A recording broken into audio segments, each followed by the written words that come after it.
तो आज से हम लोग स्टार्ट करने जा रहे हैं हमारा topic that is constraint motion. तो इस वीडियो में हम लोग स्ट्रिंग कंस्ट्रेंट के एग्जांपल्स देखेंगे। इसका जो फॉर्मूला वाइज जो डेरिवेशन रहता है, और डेरिवेशन मतलब जो हम लोग बेसिकली 2-3 मेथड होते हैं तो वो हम नहीं करेंगे, हम केवल एक ही मेथड करेंगे अभी। दैट इज़ बेसिक जो एप्लीकेशन में हम लोग यूज़ करते हैं, sigma T dot A is equals to 0। Constraint के टाइप्स होते हैं, जैसे स्ट्रिंग हो गया, स्ट्रिंग कंस्ट्रेंट जो भी हम करेंगे, वेज कंस्ट्रेंट हो गया, रॉड कंस्ट्रेंट हो गया, तो इस टाइप से।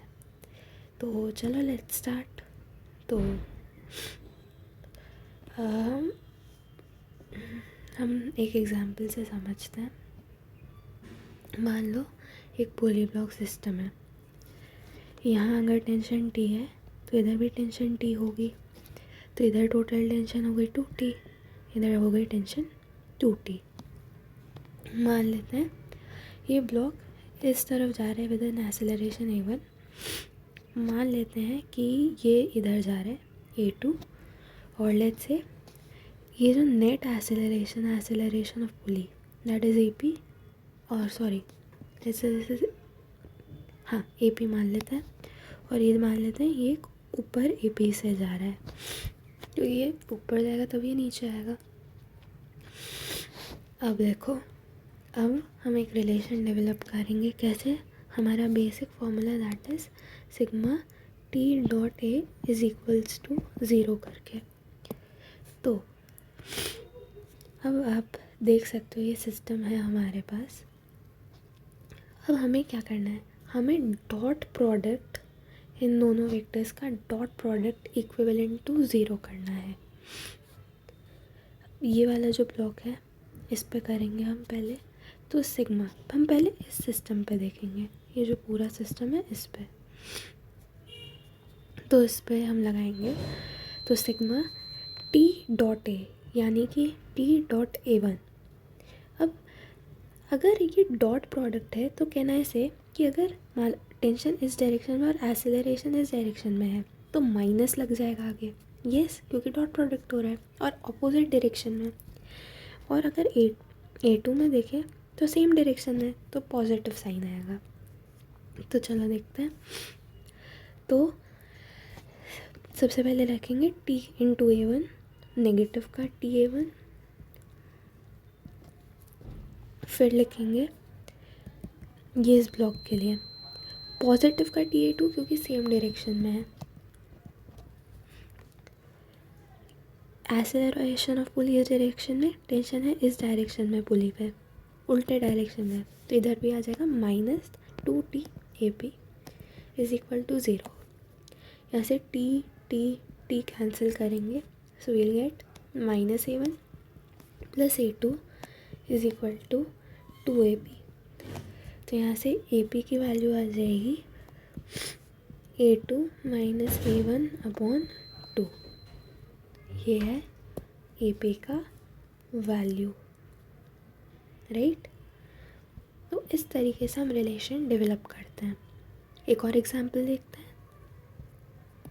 अच्छा, अगर मान लो कि तुम्हारा एक्सेलरेशन अगर किसी केस में नेगेटिव आ जाए, मान लो अभी जैसे अगर आपने वैल्यू पुट की और एक्सेलरेशन नेगेटिव आ गया, इसका मतलब ये है कि आपने जो पुली की जो आपने एक्सेलरेशन जिस डायरेक्शन में माना है वो उस डायरेक्शन में नहीं है, वो उसके ऑपोजिट डायरेक्शन में। आंसर नेगेटिव आया मतलब आपने उसकी जो डायरेक्शन है वो गलत मानी है। ओके, मान लेते हैं this is the next example. ठीक है, अब देखो इस केस में अब हम लोग सबसे पहले क्या करेंगे, हम टेंशन बना लेंगे। अब यहाँ पे अब देखो, पहले सिस्टम अच्छे से समझ लो। ये एक मूवेबल पुली है, ये एक फिक्स्ड पुली है। मान लो कि ये मास नीचे चला गया, ये वाला। अगर ये नीचे जाएगा तो कहने से ये रस्सी ऊपर आना स्टार्ट करेगी, ये ऊपर आएगी तो पुली भी ऊपर आना स्टार्ट हो जाएगी। इतना समझ आ रहा है? तो ये रहेगा बेसिकली। ठीक है, तो देखते हैं अब हम टेंशन इधर मान लेते हैं, टेंशन है टी स्ट्रिंग में। अगर यहाँ टी है तो कहने से ये जो पूरी स्ट्रिंग है this is the same string. तो अगर इसमें टी है तो इसमें भी टी होगी, और अगर इसमें टी है तो इसमें भी टी होगी, क्योंकि एक स्ट्रिंग जो कॉमन है मासलेस है उसकी टेंशन थ्रू आउट सेम रहेगी। और अगर ये टी है और ये टू है तो इस तरफ नेट टेंशन हो जाएगी 2t, राइट। इस तरफ नेट टेंशन हो जाएगी 2t। अब एक्सेलरेशन मान लेते हैं, इसका एक्सेलरेशन ये a1 से नीचे आ रहा है, और ये मान लेते हैं कि ये जो पुली है इसका एक्सेलरेशन है मान लो ऊपर की तरफ AP, एक्सेलरेशन ऑफ पुली। तो अब इन दोनों को देख करके हम एक्सेलरेशन निकालने की कोशिश करेंगे, इन दोनों को देख करके इनका रिलेशन निकालेंगे। अब ये वाली पुली की हम बात करें तो इसका टेंशन ऊपर है, एक्सेलरेशन नीचे है, यानी कि -TA1, ठीक है। इस पुली में एक्सेलरेशन क्या है ऊपर, टेंशन भी ऊपर, तो आ जाएगा +2TAP is equal to 0। T से टी कैंसिल, A1 आ जाएगा 2AP के बराबर, तो AP आ जाएगा A1/2। वेरी सिंपल, बस ऐसे ही करना है सॉल्व, राइट। अब एक एग्जाम्पल हम लोग रॉड कंस्ट्रेंट का भी देख लेते हैं। So let's see the example. मान लेते हैं ये एक हम लोग देखेंगे, मान लेते हैं इस टाइप से एक सरफेस है, ठीक है, एंड उस पे ये रॉड लीन कर रही है, ठीक है। अब मान लेते हैं इट एक्वायर्ड अ वेलोसिटी, तो मान लेते हैं यहाँ पे उसने v0 वेलोसिटी एक्वायर कर ली, और मान लेते हैं कि दिस पॉइंट इज़ x। मान लेते हैं कि उसने एट दिस पॉइंट उसने एक वेलोसिटी v भी एक्वायर कर ली, लेट्स से इधर वेलोसिटी v भी, क्योंकि अगर ये रॉड इस तरफ आगे जाने की कोशिश करेगी तो ये खिसकती नीचे आएगी, तो दैट इज़ वाई अपन को v भी बताना है। और ये वाला जो एंगल है ये है फाई, ठीक है। So we have to find VP। तो कैसे करेंगे, अगर रॉड का वेलोसिटी इस डायरेक्शन में v0 है तो इस डायरेक्शन में रॉड का वेलोसिटी क्या हो जाएगा, अगर ये एंगल फाई है तो कहने से this angle is also phi, vertically opposite angles. और इस तरफ v0 है तो इस तरफ इसका कंपोनेंट हो जाएगा v0 cos फाई। तो यानी कि जो वेलोसिटी इस रॉड को नीचे की तरफ लाने में रिस्पॉन्सिबल है वही वेलोसिटी इस पॉइंट पर रॉड को इस तरफ लाने में रिस्पॉन्सिबल है, ठीक है। तो कहना है से यही जो वेलोसिटी है दैट इज़ ऑफ VB, ये VB का वो वाला कंपोनेंट जो इस तरफ वेलोसिटी लाने में रिस्पॉन्सिबल है वो ही ये कंपोनेंट है जो इस तरफ वेलोसिटी का है। तो अगर ये फाई है, दिस इज़ 90 डिग्री क्योंकि सरफेस है, तो दिस इज़ 90 माइनस फाई। अगर ये VB है सो दिस इज़, ये VB है so this is VB cos phi, VB cos ये वाला एंगल है 90 minus phi, VB cos 90 minus phi, ठीक है। तो कहना है right VB cos 90 minus phi is equal to V0 cos phi. VB cos 90 minus phi, मैं नए पेज पे लिख देती हूँ, मैंने VB क्यों, ये पॉइंट A है ये पॉइंट B है, मान लो x छोड़ो, तो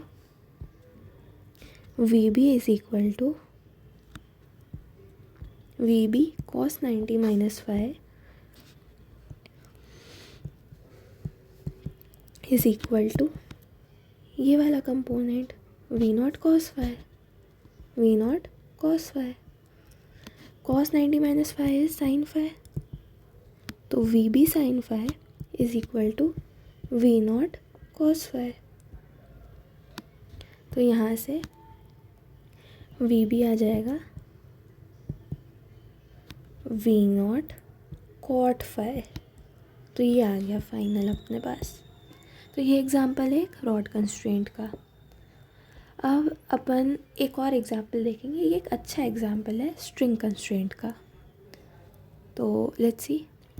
सो our next example is this. इस केस में क्या हो रहा है, एक ब्लॉक ए है, it is moving with a velocity V naught and एक कांस्टेंट वेलोसिटी वी नॉट, और एक ब्लॉक भी उसके कंस्ट्रेंट में चल रहा है। So what we have to find is, we have to find the velocity and the acceleration of B, right? So we have to find this. तो चलो let's start. तो हाइट हमें h दे रखी है सरफेस से और डिस्टेंस x दे रखा है। तो स्टार्ट करते हैं। अब मान लेते हैं tension in the string is T। तो अगर यहाँ T है तो इधर भी T होगी, और इधर T है तो इधर भी T होगी, बिकॉज सेम स्ट्रिंग है। तो V नॉट और V का रिलेशन निकालने के लिए I can do one thing, इन दोनों का रिलेशन निकालने के लिए मैं कंस्ट्रेंट लगा दूँ। तो sigma T dot V is equal to 0। इतना तो पता होगा ना कि सिग्मा T डॉट x जहाँ पे डिस्टेंस है, displacement, sigma T dot V और सिग्मा T डॉट A, ये आपके कंस्ट्रेंट रिलेशंस है। ये एक दूसरे को डिफरेंशिएट करके ही आए हैं। इनका डेरिवेशन वर्क पावर एनर्जी में आता है। तो लेट्स सी अभी के लिए तो कि अभी हम सिग्मा T डॉट V का यूज़ करेंगे। तो टेंशन T है, तो कहने से अगर इधर टेंशन T है और मान लेते हैं this angle is theta, this angle is theta, तो मान लेते हैं कि अगर इधर टेंशन T है तो कहने से in the horizontal direction the tension would be T cos theta, T cos theta, right. इस डायरेक्शन में tension will be T cos theta.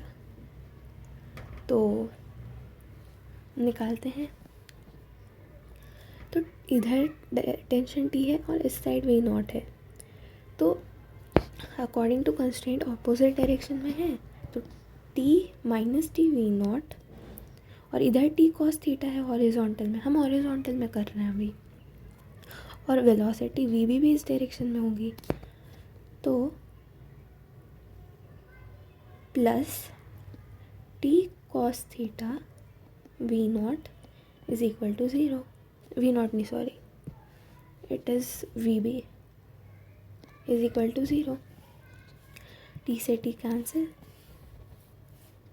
तो यहाँ से V नॉट आ जाएगा V B cos थीटा के बराबर, तो V B आ गया V naught by cos theta,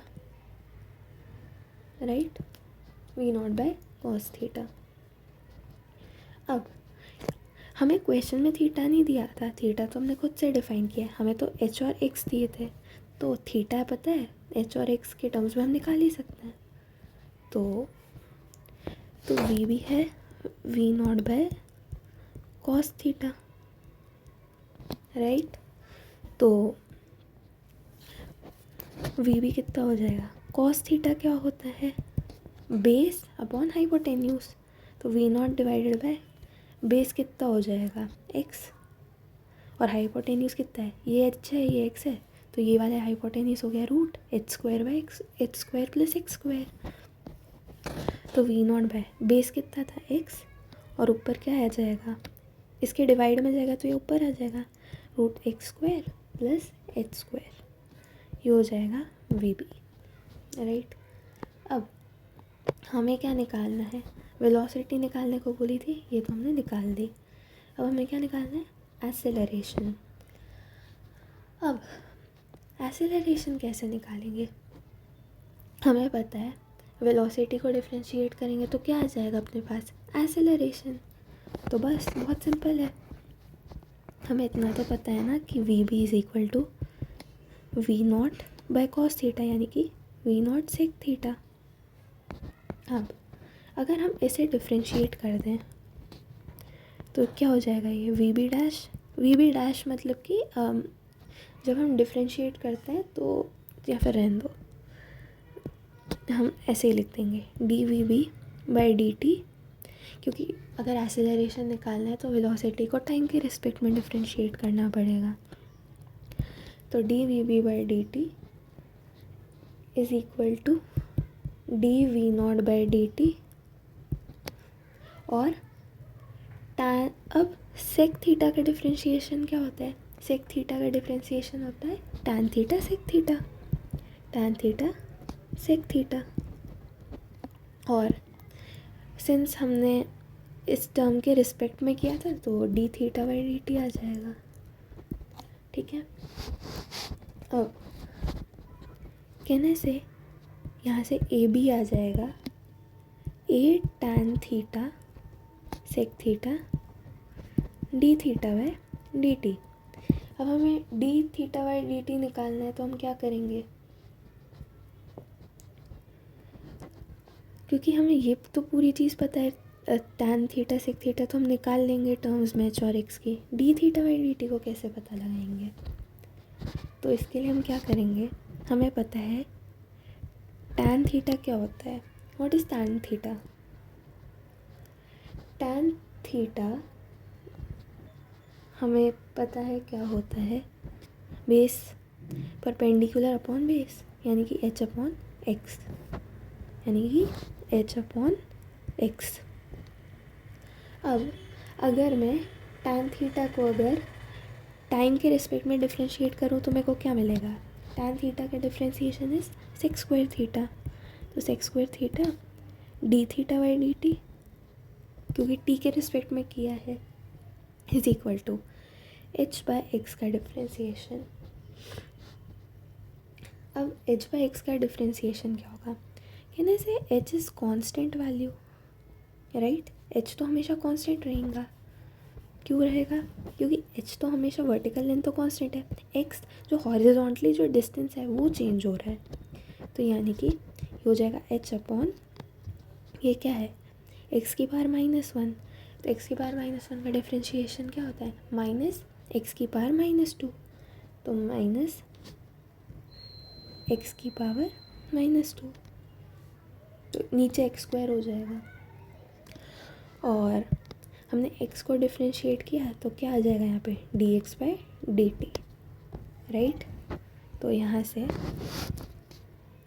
D theta by D T आ जाएगा H by minus H by X square multiplied by D theta by minus H by X square into D X by D T था हमारे पास, और multiplied by 1 by sec square theta, right? अब हमें पता है जो x का चेंज होने का रेट था दैट वाज वी बी था ना, वी बी से मूव कर रहा था। x किस रेट से चेंज हो रहा था? वी बी से। तो D X by D T V B के बराबर है, D X by D T is V B, तो D theta by D T is equal to minus H by X square multiplied by D X by D T था V B, और V B कितना है? We not sec theta, और ये multiply में ये वाली टर्म थी 1 by sec square theta. Sec theta से सेक स्क्वायर कैंसिल, तो ये आ जाएगा यहाँ से D theta by D T आ जाएगा minus H by X square into V naught by sec theta, 1 upon sec theta is cos theta, तो हो जाएगा वी नॉट कॉस थीटा। अब D theta by D T आ गया, तो हम क्या करेंगे? हम इस इक्वेशन में पुट कर देंगे। ये वाली इक्वेशन में पुट कर देंगे तो क्या आ जाएगा अपने पास, A B is equal to A tan theta sec theta, A tan theta sec theta multiplied by D theta by D T, multiplied by D theta by D T ये है minus H by X square into यहाँ पे into V naught cos theta, cos theta से sec theta cancel, तो A B आ जाएगा A tan theta into H by X square V not. अब यहाँ से अब कहना से ए जो है, ये जो पूरी जो ए वाली चीज़ तुम्हें मिली है, ये वाली चीज़ जो थी D V naught by D T, V naught तो कांस्टेंट वेलोसिटी थी और इस पूरे का डिफरेंशिएशन तुमने किया तो वी नॉट तो बाहर कांस्टेंट आ गया, तो ए की तो हमें ज़रूरत पड़ेगी ही नहीं, तो ए तो यूज़लेस है, हटाओ इसको। तो ए तो हटाओ,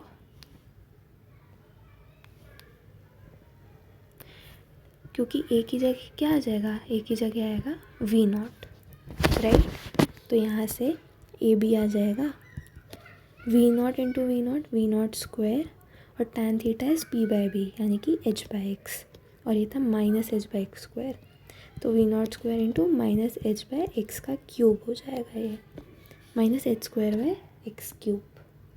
तो ये आ जाएगा अपना फाइनल आंसर, राइट। तो इस तरीके से हम सॉल्व करते हैं। तो स्टे ट्यून्ड एंड बाय।